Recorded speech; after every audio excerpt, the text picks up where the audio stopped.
जय हिंद दोस्तों, रामपुरा की पाठशाला में आपका स्वागत है। और अपने जीएस के पॉलिटी की कड़ी में हम लोग मूल अधिकार पढ़ रहे थे और आप पहुँचे हैं अनुच्छेद 23 पर।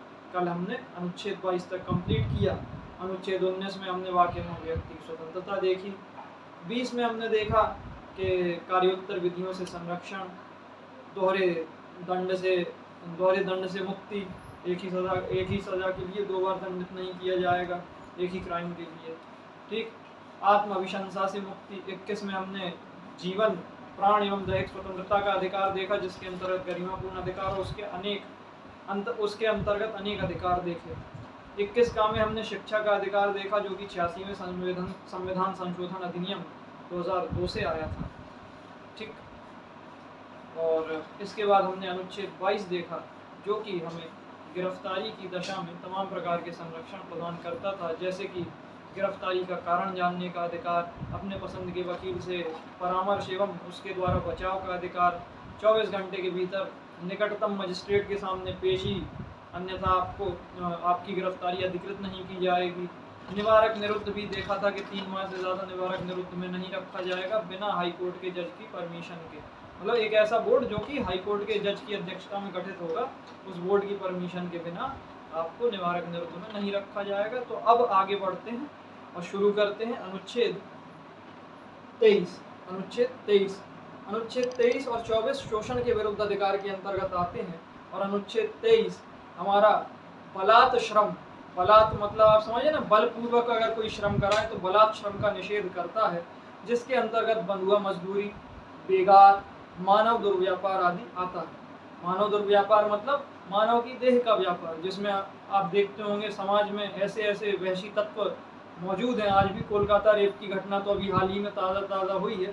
इसके अलावा ऐसे वहशी दरिंदे इस समाज में व्याप्त हैं, जो कि छोटी बच्चियों का, महिलाओं का देह व्यापार करते हैं। बल्कि या यूँ कहें कि कुछ इतने महान आत्माएं हैं कि वो मानव अंगों का दुर्व्यापार कर रहे हैं। तो उन चीज़ों पर रोक लगाने के लिए अनुच्छेद 23 है, मानव दुर्व्यापार। बलात् श्रम मतलब कोई भी आपसे बलपूर्वक श्रम करा रहा है, आपकी इच्छा नहीं है, आपसे श्रम कराया जा रहा है। और बेगार का मतलब कि बिना किसी पारिश्रमिक के, मतलब आपको कोई पैसा ना दिया जाए और आपसे काम कराया जाए, तो वो बेगार की श्रेणी में आता है। अच्छा, यहाँ पे बलात् श्रम में वो भी आएगा कि भाई आपकी इच्छा है लेकिन आपको कोई पारिश्रमिक नहीं दिया जा रहा है, आप अपनी इच्छा के अनुसार काम तो कर रहे हैं बट पारिश्रमिक नहीं दिया जा रहा है, तो इसे भी बलात् श्रम में माना जाएगा। तो दोस्तों, बलात् श्रम बहुत ही व्यापक परिभाषा है। ठीक, मानव दुर्व्यापार, बेगार, बिना पारिश्रमिक के। अब बेगार की प्रथा हम देखेंगे जमींदारी काल में। हम अगर पीछे चले जाएं तो जमींदार क्या करते थे कि जो काम करने वाले लोग हैं उन्होंने कुछ कर्जा लिए, तो उसके बदले में फिर अपनी ज़मीन पे काम करवा रहे हैं। अगर वो किसान कर्जा ना चुका पाए तो उससे फ्री में अपनी ज़मीन पे काम करवाने लगे। तो दोस्तों, इसी के अंतर्गत सुप्रीम कोर्ट ने एक निर्देश दिया था कि जो हमारे कैदी हैं, जो लोग जेल में बंद हैं, उनसे भी सरकार तरह तरह के काम कराती है, तो उन्हें भी उचित मजदूरी पाने का हक है। कैदियों को उचित मजदूरी पाने का हक है। अगर उन्हें यह उचित मजदूरी नहीं दी जाएगी तो ये भी बलात् श्रम के अंतर्गत आएगा। और बलात् श्रम को खत्म करना सरकार का संवैधानिक दायित्व है। इसके बाद आते हैं अनुच्छेद 24 पर। अनुच्छेद 24 बाल श्रम का निषेध करता है। ये कहता है कि 14 वर्ष से कम आयु के जो भी बच्चे होंगे वो किसी भी जोखिम भरे काम में नहीं लगाए जाएंगे, जैसे कि ढाबों पर, कारखानों में, या फिर जो खदानें होती हैं आदि, इनमें जो भी काम जोखिमपूर्ण है।